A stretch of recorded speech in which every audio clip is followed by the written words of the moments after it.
Todo por no haber sido sabio. Y todo por haber menospreciado lo espiritual y haber aceptado lo material.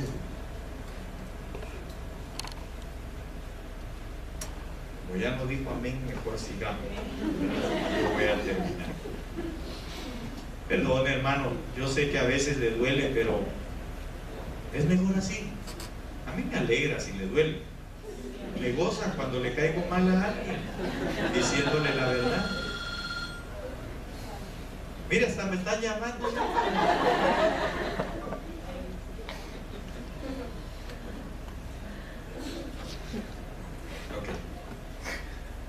Para así saber qué cosas de uno va. Nosotros necesitamos sabiduría. Nosotros necesitamos entrar a esa inteligencia espiritual. Nosotros necesitamos entrar al reposo de Dios. Déjenme entonces ir a la última parte. Yo espero haberla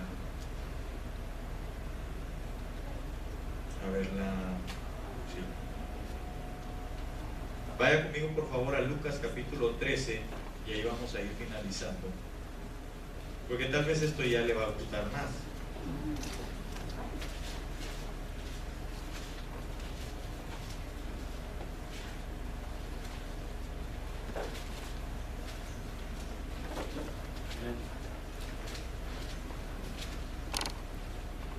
Lucas capítulo 13.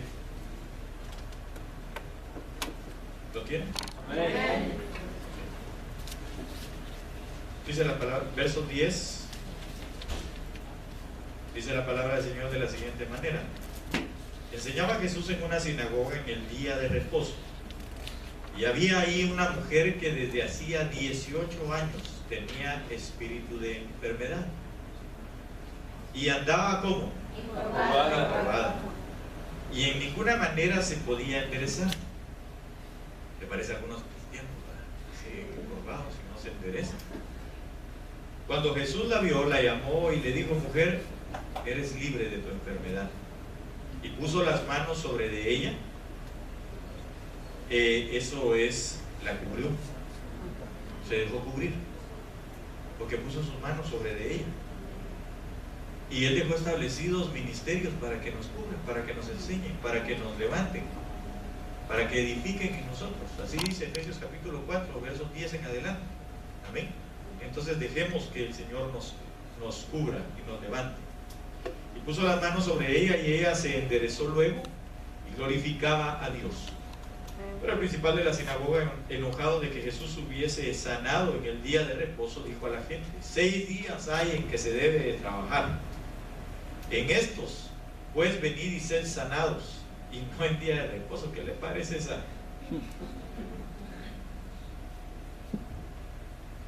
esa perorata? Entonces el Señor le respondió y dijo: hipócrita, cada uno de vosotros no desata en el día de reposo su buey o su asno del pesebre y lo lleva a beber.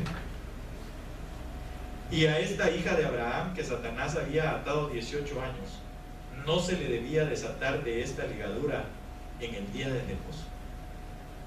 Al decir esto, al decir estas cosas, se avergonzaban todos sus adversarios, pero todo el pueblo se regocijaba por todas las cosas gloriosas hechas por él. Ok, entonces, ¿qué fue lo que vino a hacer el Señor en el día de reposo? Nos vino a sanar, ¿verdad? Nos vino a desatar. Nos vino a dar a conocer que somos hijos de la promesa, porque dijo: esta hija de Abraham. Amén. ¿Verdad? Nos vino a hacer que quitásemos la vista de las cosas de la tierra y que nos enderezáramos para glorificar a Dios. Porque esa mujer dice que estaba así, ¿no? Estaba encorvada. Entonces, ¿qué era lo único que veía? Las cosas de la tierra. Fue sanada y entonces empezó a glorificar a Dios, es decir, levantó otra vez su vista hacia Él. Fue cubierta porque puso sus manos sobre de Él. Mire todos los beneficios que hay en el día sábado. Dice que tenía ¿cuántos años de estar enferma? 18 años. Si usamos un poquitito la gematría bíblica, ¿qué podemos ver ahí? que sencillamente aquella mujer había estado, hermano, atada por esas leyes de hombre o decretos de hombre, malinterpretando las escrituras. Porque ¿qué fue lo que dijo el fariseo? 6 días, dijo, hay para que sean sanos. ¿Por qué vienen el día de reposo?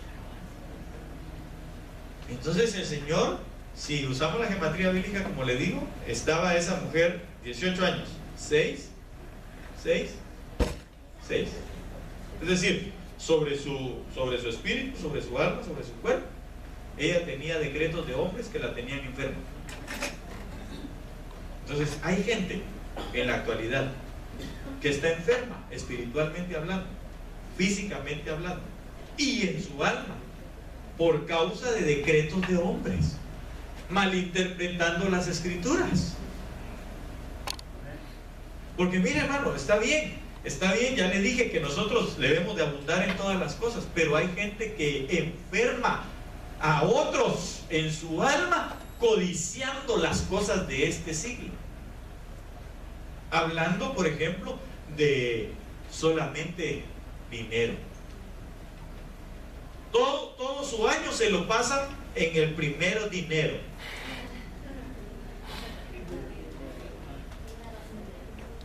Nosotros, hermanos, necesitamos hablar la verdad. Cuando a usted le pregunten algo, háblelo con la verdad. Cuando a usted le diga por el porqué de cada cosa que nosotros hacemos, aquí están las escrituras. Entonces usted y yo no podemos, hermano, y no debemos, sí podemos, pero no debemos ser como los fariseos. No. Que primero se convierta y luego oramos por él para que sea sano. ¿Quién dijo eso? Hay gente, hermano, que es cristiano. No, entonces que venga, primero le vamos a que se convierta y entonces el Señor lo va a sanar. ¿Así sí va a pasar? No. Señor, ¿será que nos puede sanar? Somos 10 leprosos. Preséntense al sacerdote y ofrezcan la ofrenda que Moisés dijo. ¿Regresaron a él? Solo uno. Y él mismo dijo, ¿y los otros no eran 10? ¿Y los otros 9 dónde están? Solo uno se acercó. Cuando usted le digan, hermano, fíjese que, o hermana, fíjese que yo quisiera que me acompañara, tengo una señora que es mi amiga, yo quiero que usted ore por ella. Amén, vaya, ore por ella, que el Señor la sane, presente en el plan de salvación. Si lo acepta, gloria a Dios, y si no lo acepta, no hay ningún problema.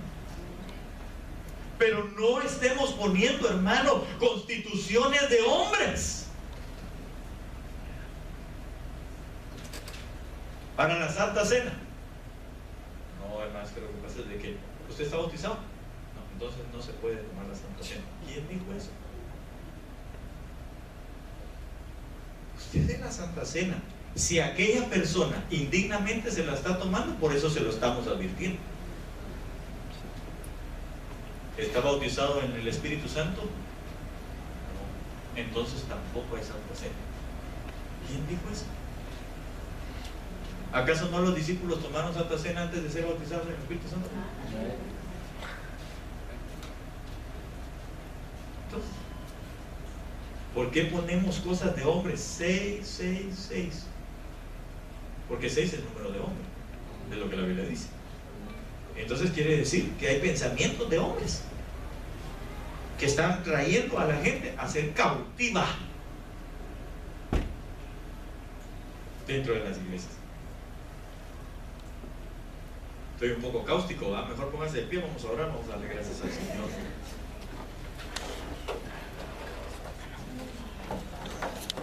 Él hizo otras cosas. Por ejemplo, fíjense que un hombre que tenía ya 38 años de estar enfermo en aquel pórtico, era paralítico, y lo fue a liberar, lo levantó en el día de reposo. Él le decía que no había nadie que lo metiera a aquella agua cuando el ángel llegaba y que que movía el agua y no había nadie que lo echara ahí a ese lugar. Pero el Señor lo sanó. Pero mire, hermano, es que de veras cuando uno se pone a pensar en esas cosas dice uno, qué ridículos son los fariseos, ¿verdad? De veras, qué ridículos son los fariseos, qué ridícula es la gente que pone decretos que invalidan la ley del Señor con lo que ellos piensan. Porque ¿sabe qué le dijeron a ese hombre? Porque el Señor le dijo, toma tu lecho, levántate, toma tu lecho y vete en día de reposo. Hermano, aquel hombre se levantó, agarró su camilla, su cama, su petate, lo que haya sido, y se lo llevó. Y allá iba para su casa. Cuando los fariseos lo vieron y le dijeron, no te es lícito andar cargando tu lecho en el día de reposo. Yo se los hubiera partido en la cabeza, porque después de 38 años que le digan una tontera de esa naturaleza. Y entonces él dijo, es que a mí el que me sanó me dio la orden que me llevara el lecho. ¿Sabe por qué le dijo eso el Señor? Porque lo que le estaba diciendo es, aunque no vas a vivir ya de esto, pero recuérdate de dónde el Señor te sacó, para que nunca te ufanes de las cosas. Así que usted y yo debemos de estar conscientes de alguna manera de dónde el Señor nos sacó a nosotros. Y eso es el testimonio. Tal vez no es necesario que usted lo vaya a dar y cuente detalles, aunque si se lo piden, dígalo, pero solamente para decirles, antes yo enfermo estaba y ahora estoy sano. Pero es necesario, hermano, que nosotros llevemos en nuestra mente el recordatorio de dónde el Señor nos sacó.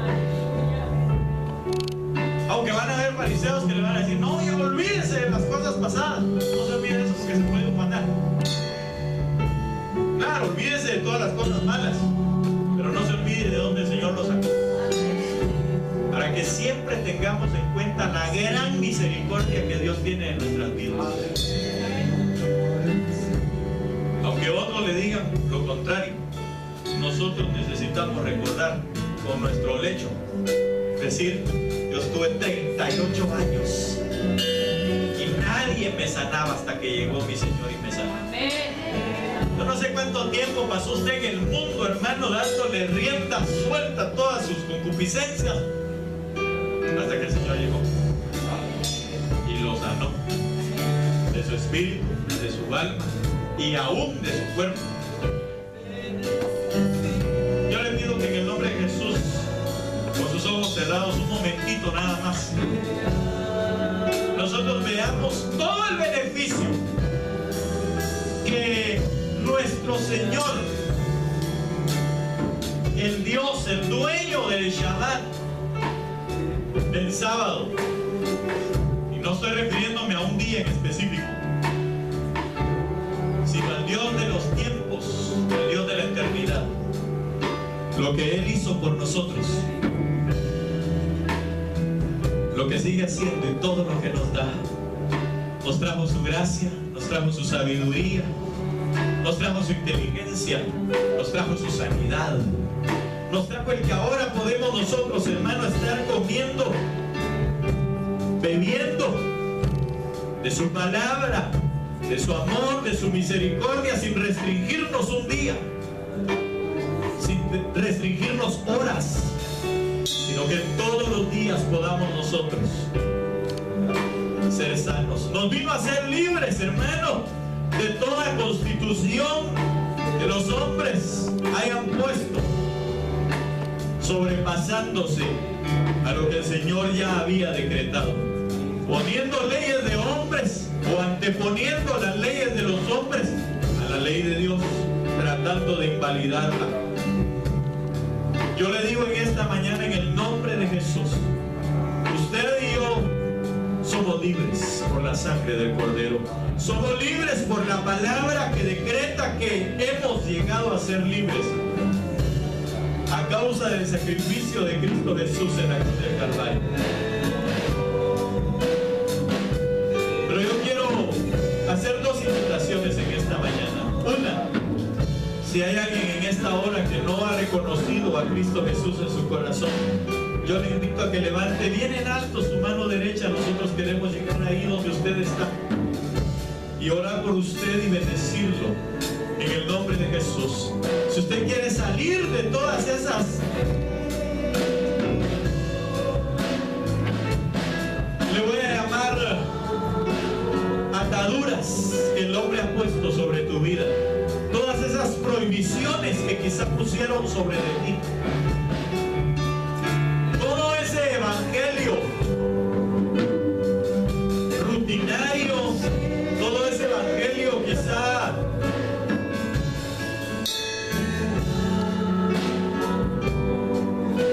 lleno de decretos o de leyes humanas o de hombres. Ese evangelio que lo único que hace es oprimir a los que tenemos las promesas como hijos de Abraham.